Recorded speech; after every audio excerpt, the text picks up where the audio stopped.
seen émission Yeete mi ngi waxtaanee tey matukaay yi nga xam ne baykat bi dina ko jëfandikoo ngir aar boppam. émission bi nag Astol bi nga xam ne mooy leader ci engrais granulé ak engrais foliaire moo leen ko may.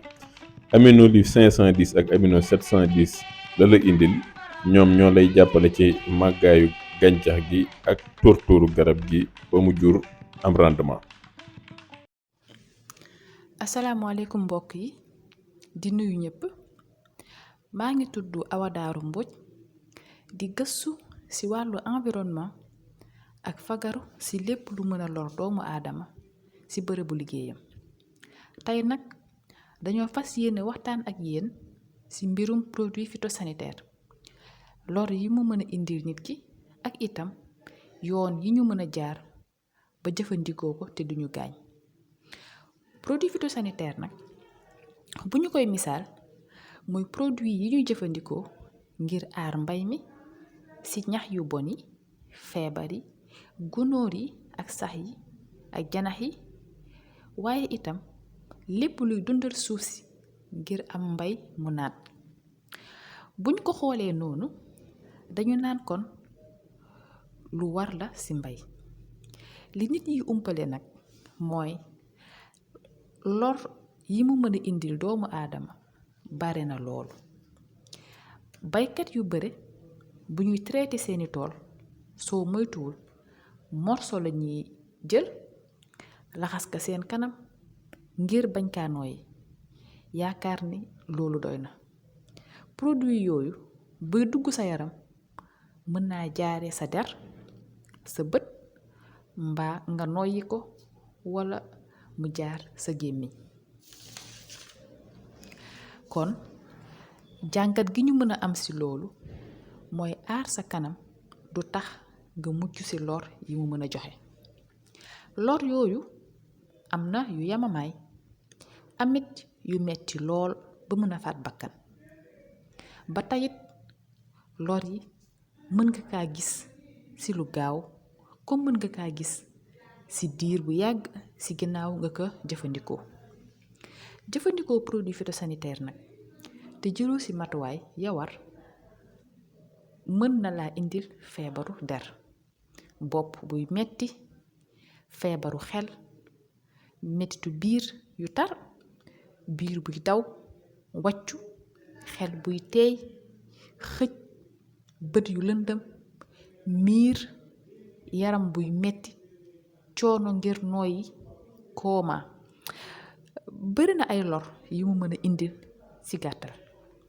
booy xool nag yenn saay ñàkk xam tooke yi mu àndal moo tax nit ñi ñeme ko. léeg-léeg sax ñu tere benn produit ndax lor yi muy indil ci yu mën a indil doomu aadama gis ñu koy wut ak di ko jëfandikoo ba tey. kon ñu bàyyi xel suñu wér-gi-yaram te di xamal suñu mbokk baykat yi ni lor yooyu mën naa jàll ba ci ñiy jëfandikoo li ngeen di bay. ngir muslu ci musiba yi produit phytosanitaire yi di jural ñi koy jëfandikoo bi ci njëkk mooy moytu produit yi ñuy tere te di respecter dosage yi ñu bind ci produit yi. ñaareel bi mooy am li ñuy wooye équipement de protection individuelle di yëre yuy sàmm yaram ba nga xam ne produit yi du laal sa der ak itam doo ko nooyi. boobu nag yëre la bu am ànd ak gant ak masque ak ay bot. bi ba tey équipement bu spécial la ndax matière yi ñu ko liggéeyee day dox sa diggante ak produit yooyu ba ab ngaañ du ci am, kon ñu bàyyi ci xel. yenn saay nga gis kuy traité toolam su lekk ñëwee nga lekk, su naan ñëwee nga naan, soo bëggee tuur ndox itam dem laal sa awra di jéggalu ci kàddu googu te fekk sa loxo taxoon na produit yooyu. lii ba tey day firnde njëriñu yi nekk ci épi yi. ba tey it traité sa tool ba pare delluwaat di xool ndax saf na fekk produit ya nga fa defoon ñoo nga fa ba tey te jëfandikoo lu la mën a aar. bokk na ci itam sa yére bi nga soloon bi ngay traité nga solaat ko fekk produit yaa nga sax des waaye itam di jëfandikoo butéel wala mbuus yi defoon produit yooyu wala sax xale yi di ci foo wala di ci def lekk wala naan. nañ moytu itam di jëfandikoo kuddu mbaa kopp wala plate yi ñuy lekkee di ci def ay produits phytosanitaires. bi ci topp nag mooy di jaxase ay produits ci ab bërëb bu tëju.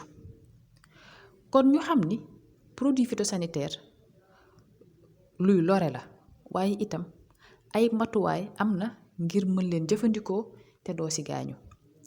nit ki nag lii sa liggéey war nga see mën a farlu ba du lay gaañ du ci jóge.